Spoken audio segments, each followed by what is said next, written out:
అందరికీ నమస్కారం. తెలుగు కథల సంపుటికి స్వాగతం.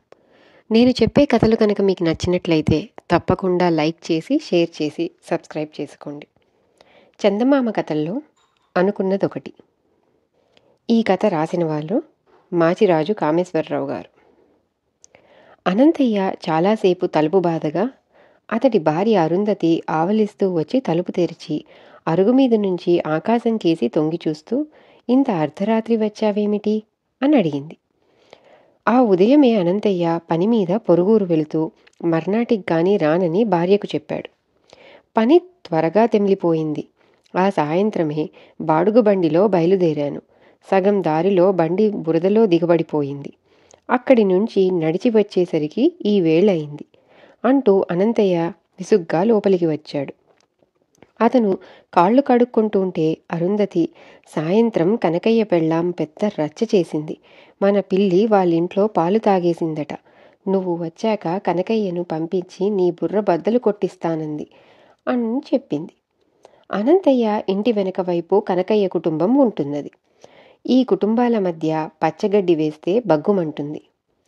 కనకయ్య కోతలకేం గాని ముందు నాకు వడ్డన చెయ్యి అన్నాడు అనంతయ్య. అరుంధతి నాలుక ఖర్చుకున్నది.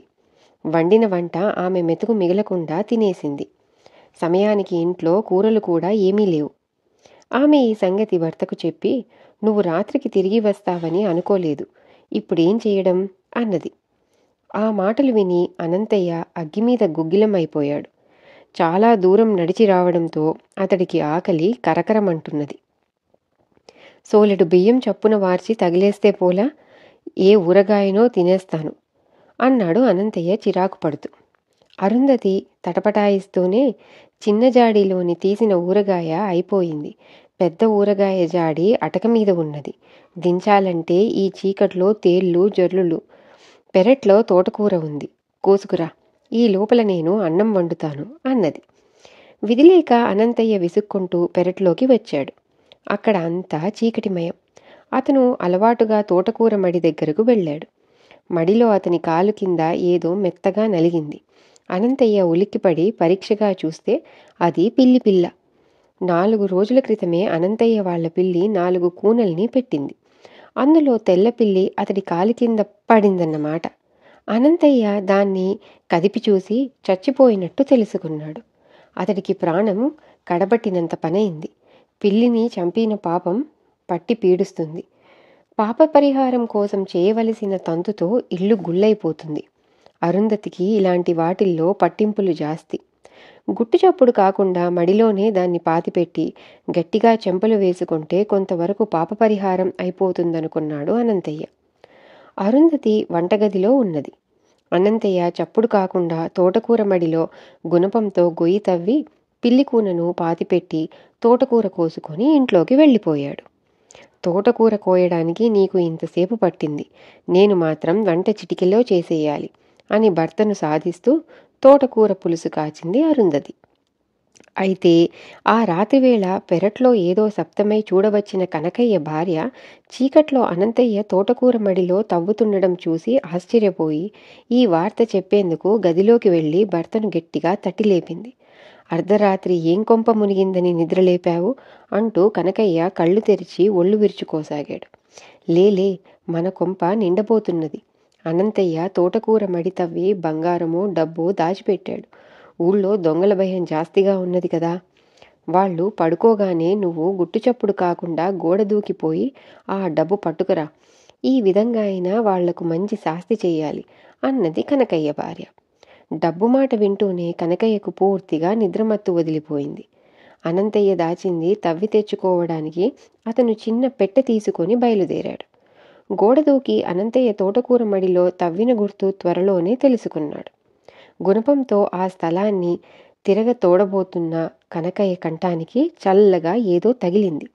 అతను ఉలిక్కిపడి తల ఎత్తి చూసేసరికి పక్కనే నల్లటి దుస్తుల్లో భయంకరంగా ఉన్న దొంగ కనిపించాడు.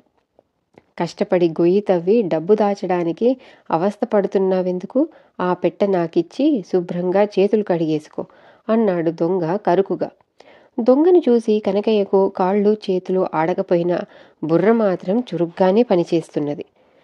దొంగ ఈ ఇల్లు తనదని, తాను డబ్బు పాతిపెట్టబోతున్నానని అనుకుంటున్నాడు. ఈ అవకాశం ఉపయోగించుకొని దొంగ చేత అనంతయ్య ఇల్లు దోయించాలనుకున్నాడు కనకయ్య. అతను మూత తెరిచి ఖాళీ పెట్టెను దొంగకు చూపుతూ, నా భార్య ఈ పెట్ట పట్టేంత గుంట తవ్వమన్నది. తన నగలన్నీ తెచ్చి ఇందులో వేస్తుందట.